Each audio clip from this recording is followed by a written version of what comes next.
deficit y'imiliyaridi amajana indwi arenga y'amarundi. Birateye ubwoba. Oya, dusubire inyuma gato. Integuro y'itegeko rigenga amafaranga leta igiye gukoresha mu mwaka wa 2023 ushira 2024 iheruka kwemezwa mu nama nshingamateka.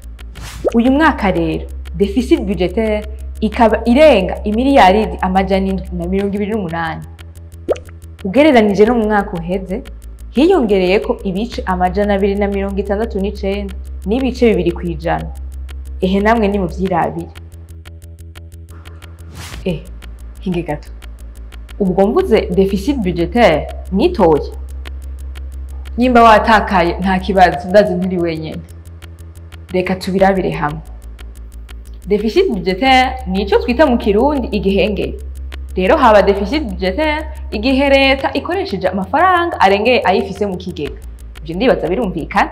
Muhava mumbaza ngo leta ikoraye kugira ngo igire amafaranga mu kigega canke mu mufuko. Ikigega ca leta ico twita les recettes de l'État kirimwe hanini amafaranga ava mu makori n'amatagisi atandukanye. Sayo gusa hari n'ayava mu mfashanyo zitandukanye turonka no mu mande. Ni nka hajya wagiye imodoka bitagira impapuro bagashaka gukubita amande. Ajya ari mu yaja mu kigega ca leta. Amafaranga nayo leta ikoresha twita les dépenses de l'État. Bibaza ko agizwe n'iki? Agizwe cyane cyane n'imishahara hamwe n'uturusho duhabwa abakozi ba leta, amafaranga akoreshwa mu kugura ibitoro, ibigwanisho canke ibindi bikoresho by'umutekano, ibikoresho byo mu mavuriro n'ibitabo byo kwigisha. Si ivyo gusa, hariho n'amafaranga aja mu nyubako nko kubaka amabarabara, amastade, amavuriro. Aha nituvuze amafaranga leta ishira mu mashirahamwe mpuzamakungu canke yaja mu maministere atandukanye.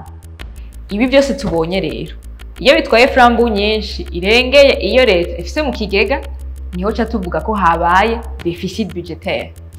Uyu mwaka leta itegekanya gukoresha amafaranga angana n'imiliyaridi 3,952 nayo yiteze mu kigega akaba angana n'imiliyaridi 3,224 n'imiliyoni 71. Gutahura deficit budgetaire ndazi mwayitahuye.